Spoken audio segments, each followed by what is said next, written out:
Buen día. Continuando con el tema de propiedades químicas, hoy hablaremos sobre la prevención de la corrosión en metales. Eh, Primero, pues, para hablar de prevención y control de eh, la corrosión en los metales, debemos establecer cuál es la vida útil del material que es susceptible de sufrir corrosión y si esa vida útil excede el tiempo estimado de corrosión. Solamente por un factor económico. Ahora, eso depende de la velocidad de corrosión y hay ecuaciones que nos pueden dar una estimación muy acertada de cuánto tiempo puede durar un material en condiciones de corrosión.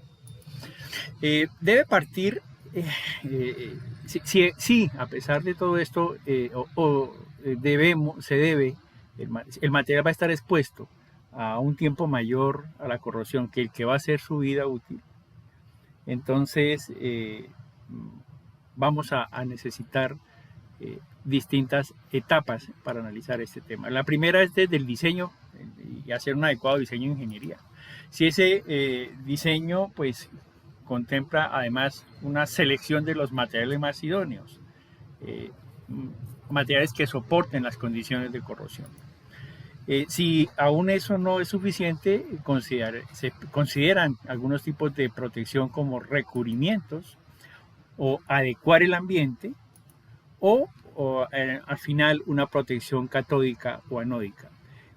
Cada vez que se avanza uno de estos pasos, se requiere un nivel mayor de tecnología, un mayor nivel de inversión. Es decir, eh, la prevención y control de la corrosión debería hacerse desde el diseño de ingeniería. Y si es suficiente con eso, pues se ahorra un montón de recursos y de tiempo.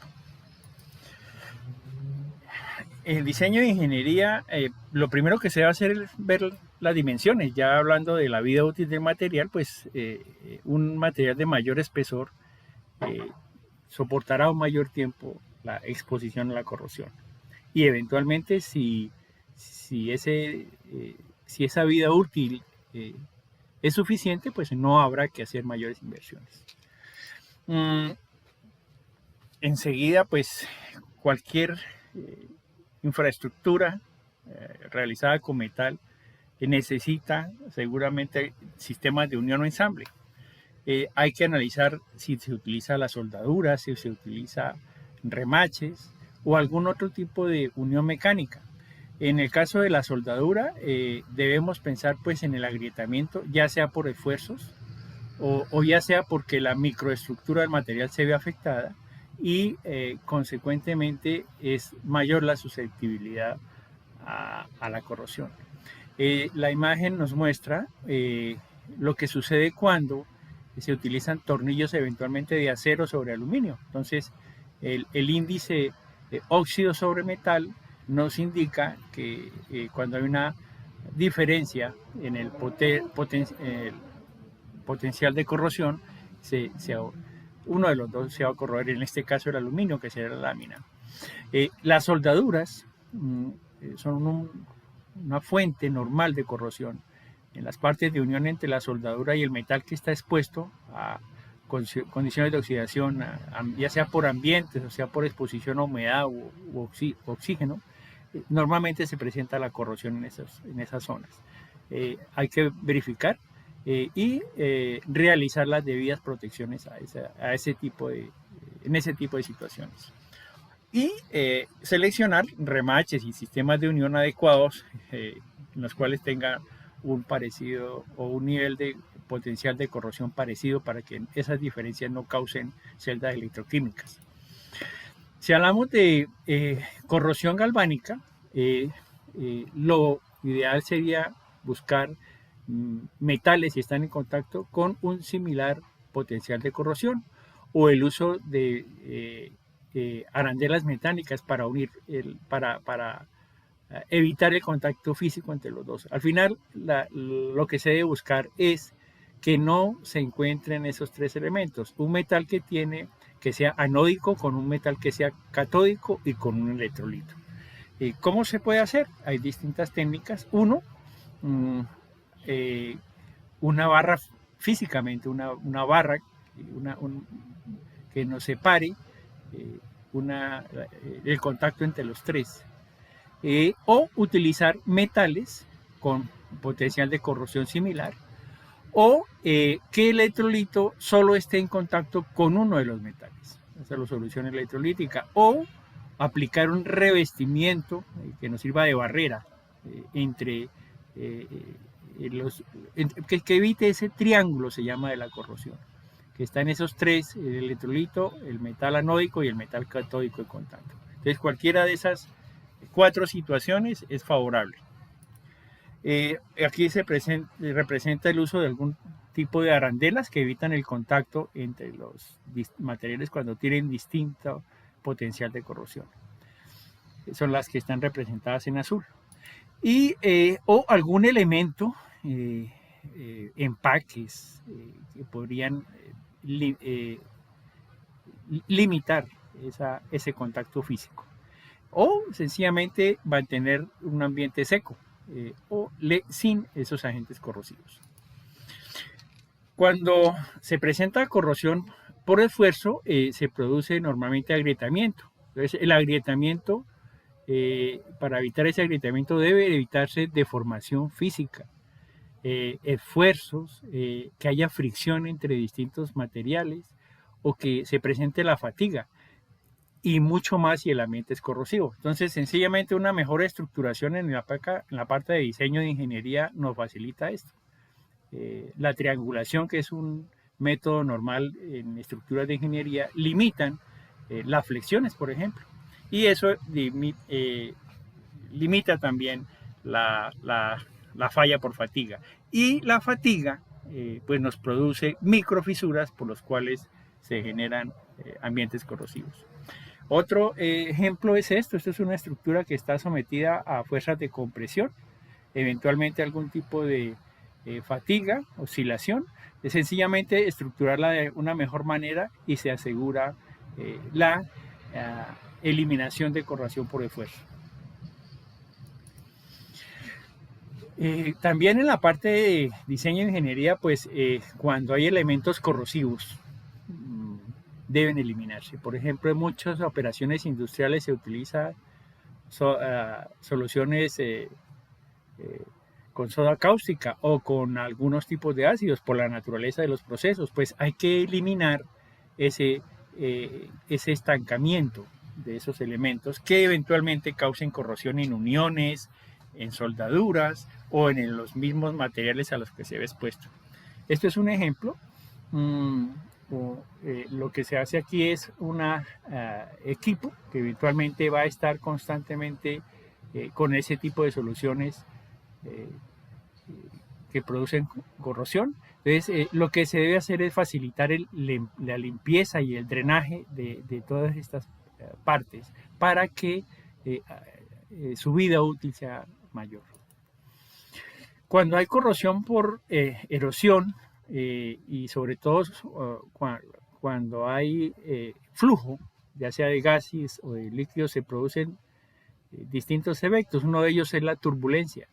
La turbulencia se ve disminuida solamente si eliminamos esos cambios bruscos en la dirección del flujo.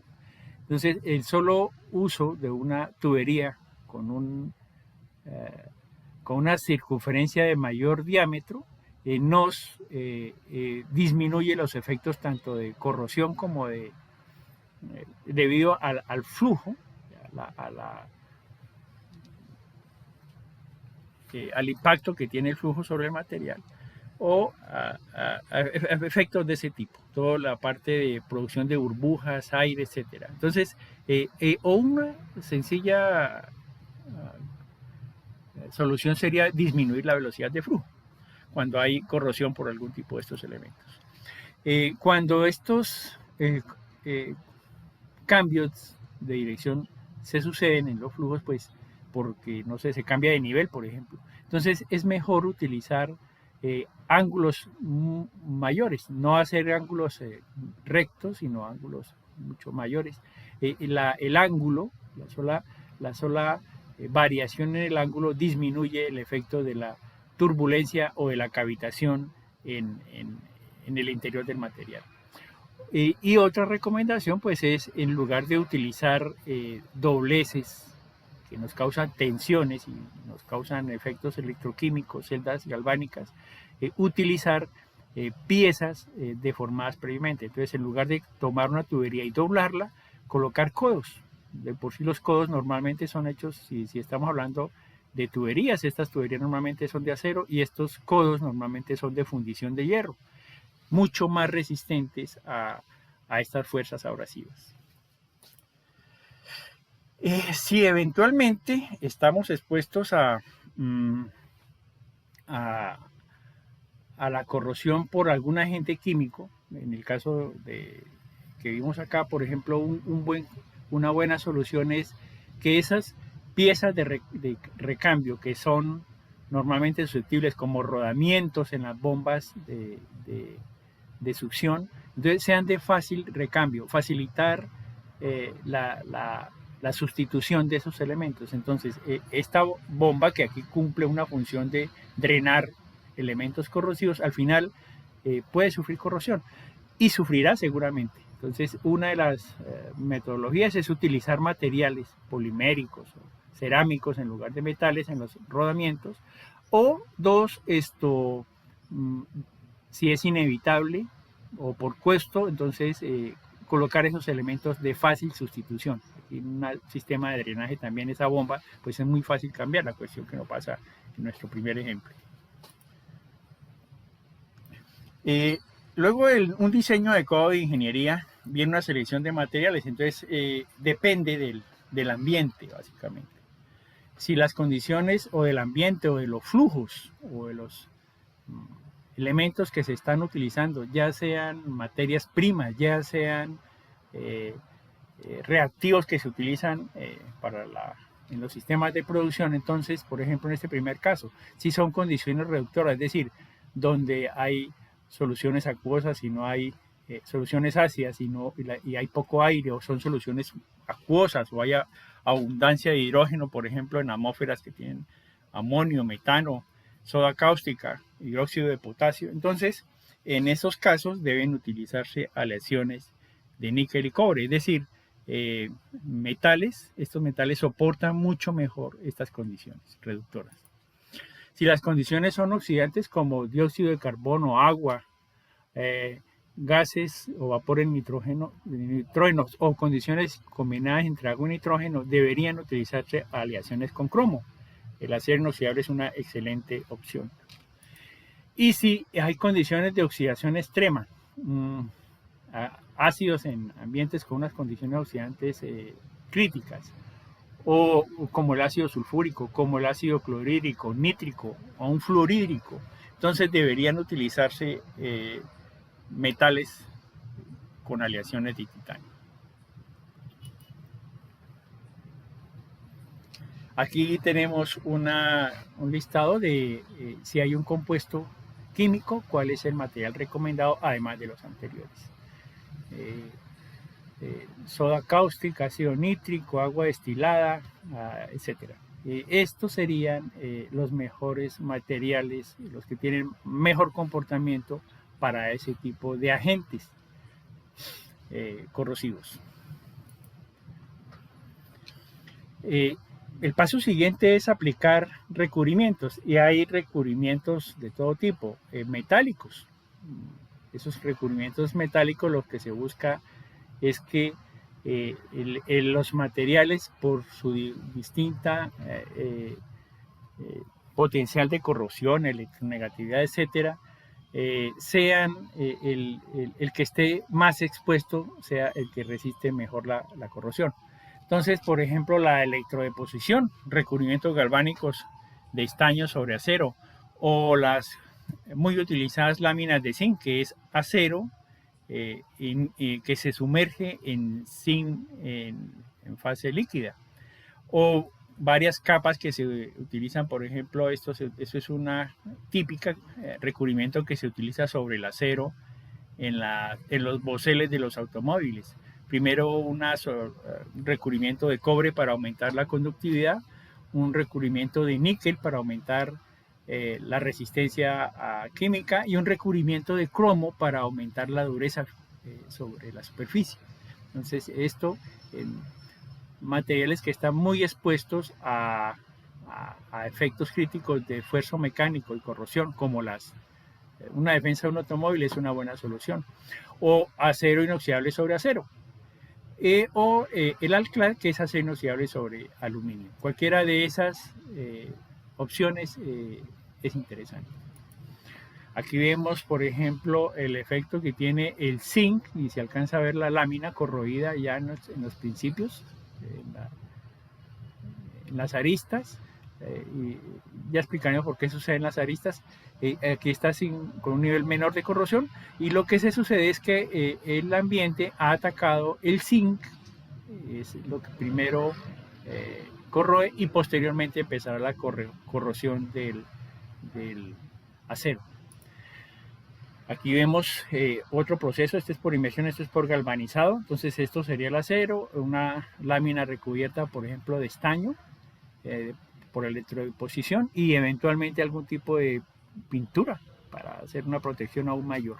Entonces lo que se sucede es eso, se corroe eventualmente lo más externo y se protege la parte estructural, que es el acero. Los recubrimientos cerámicos también son utilizados. Es importante que si estos materiales, estos metales están expuestos a cambios de temperatura, tengan el mismo coeficiente de expansión térmica.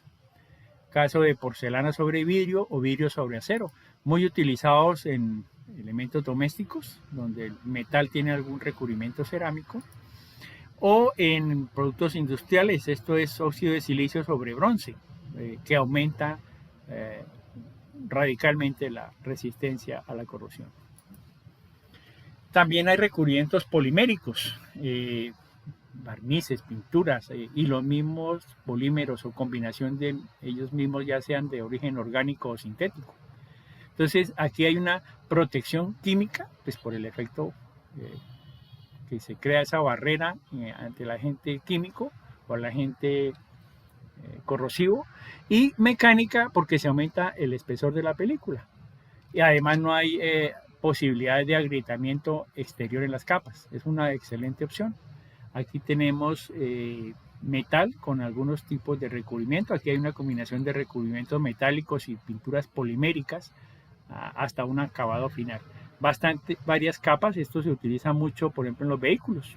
La pintura de los vehículos tiene bases de recubrimientos metálicos para aumentar, si son, por ejemplo, pinturas electrostáticas, para aumentar la fijación de la pintura sobre el metal. Y además de eso, pues bases, pinturas poliméricas, lacas, etc. Aquí tenemos un ejemplo pues, de un metal que se expone a corrosión y se le hace un recubrimiento polimérico por inmersión.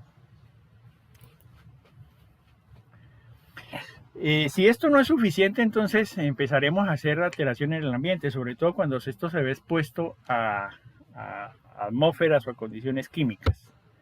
Básicamente lo que se busca es disminuir esas condiciones corrosivas. ¿Cómo? Reducción de temperatura. Sabemos que la temperatura promueve la corrosión, la oxidación y la corrosión, la disminución de la velocidad de esos flujos, ya sean vapores o sean líquidos. Reducir la presión de trabajo, es decir, la presión que se efectúa en los procesos, eventualmente cámaras con presión menor a la presión de ambiente es una solución interesante. Eliminar el oxígeno de las soluciones acuosas, el aumento de la temperatura en las soluciones acuosas elimina el oxígeno cuando ellas se llevan a temperatura de ebullición. La disminución de concentración de iones corrosivos, ya sea en fase líquida o en fase de vapor. La disminución de la humedad del ambiente disminuye el riesgo de corrosión química o electroquímica, o la adición de inhibidores como catalizadores de retardo cuando sea posible, dependiendo si el proceso lo permite. Por último, y cuando ya estamos en estos puntos, es porque ya las anteriores posibilidades se han agotado, porque son los métodos más costosos y demás que requieren mayor control. Son la protección catódica y anódica. En principio, la protección catódica, lo que se busca es que haya un elemento que se llama ánodo de sacrificio, que es más electropositivo. Y como la palabra lo dice, ese se sacrifica en favor del metal que queremos proteger. Ese tiene un mayor potencial electroquímico de corrosión, es decir, es más fácil, es más susceptible a la corrosión. Este ánodo se corroe y finalmente se destruye, se recambia. Es un proceso que debe ser muy controlado y consecuentemente costoso. Entonces, los ánodos más utilizados son el magnesio, el zinc, el aluminio, por ejemplo, que son más electropositivos. Se utiliza, por ejemplo, en las torres de exploración petrolera en el mar. El agua, las condiciones de salinidad, de conductividad del agua, además elementos microbiológicos que favorecen la corrosión, la velocidad del agua, la cavitación, la turbulencia, la temperatura, la humedad, son de las peores condiciones en las cuales un material puede desempeñarse. Entonces aquí se ve normalmente una estructura se hace en estructuras de acero, después viene acero inoxidable, después vienen soluciones de titanio y al final se colocan ánodos de sacrificio. Lo muy corriente es aluminio. Entonces se corroe el aluminio, hay un electrodo de referencia que mide esas diferencias de potencial, potencial químico o potencial de corrosión e indican cuando las piezas deben tener recambio. Cuando se rompe ese equilibrio, pues entonces hay que hacer sustitución de los ánodos de sacrificio. Se utiliza también en ambientes como nuestras selvas colombianas. Las infraestructuras de tubería que están expuestas a humedad, agentes biológicos, temperatura, etcétera. Todas estas condiciones desfavorables para las tuberías. Entonces se colocan ánodos de sacrificio, grafito o algún tipo de material como el aluminio, que nos hagan sirvan para que se corroan y protejan la tubería. La protección catódica, en la cual el ánodo de sacrificio es el que se expone, se da mucho en los barcos, en la estructura exterior de los barcos. Entonces es un proceso computarizado, controlado. Se colocan ánodos de referencia sobre toda la superficie, se colocan ánodos de sacrificio, elementos de referencia para que midan el potencial químico, la diferencia que hay, y es un proceso bastante costoso, pero resulta y se protege una infraestructura pues muy costosa. Cuando hablamos de protección anódica, entonces estamos hablando de principios electroquímicos. Entonces, normalmente la velocidad de corrosión es la que afecta a este tipo de materiales. Entonces, hay materiales que por las condiciones de trabajo es muy difícil o se necesita mucha mayor precisión. Entonces la protección catódica no es suficiente. Aún en algunos elementos y pruebas de laboratorio se necesita. Entonces, bueno, aquí lo que dice es que hay un potenciostato que ajusta la corriente de polarización para mantener el potencial existente entre el electrodo de trabajo y el de referencia en cualquier valor determinado. En otras palabras, lo que se hace ahí es que esa diferencia entre los potenciales de corrosión entre los dos materiales, es decir, entre el ambiente al que está expuesto y el material que queremos proteger, le suministramos ese voltaje, esa diferencia de potencial, pero esa diferencia de potencial cambia. Para eso se utiliza un potenciostato. y se ajusta prácticamente segundo a segundo. Entonces es un método el más costoso de todos y que se utiliza solamente pues, en condiciones extremas y en algunas actividades de alto valor. Aquí hay un esquema de la protección anódica. Entonces, este es cómo se controla. Hay un electrodo de referencia, bueno, este electrodo auxiliar, que está aquí señalado, que es el que vamos a proteger. Y hay uno que es el que se sacrifica por él, pero ojo, aquí el objetivo no es que haya un ánodo de sacrificio, sino que la diferencia entre estos dos se mantenga mínima. Básicamente lo que se hace es un proceso de pasivación, disminuir esas diferencias de voltaje y crear una capa pasiva sobre la superficie. Para eso se necesita el electrodo de trabajo, que sufre algún nivel de corrosión, es el que está expuesto, el electrodo de referencia, que es el que suministra esa información de potencia requerida, y el potenciostato, que es el que nos hace el equilibrio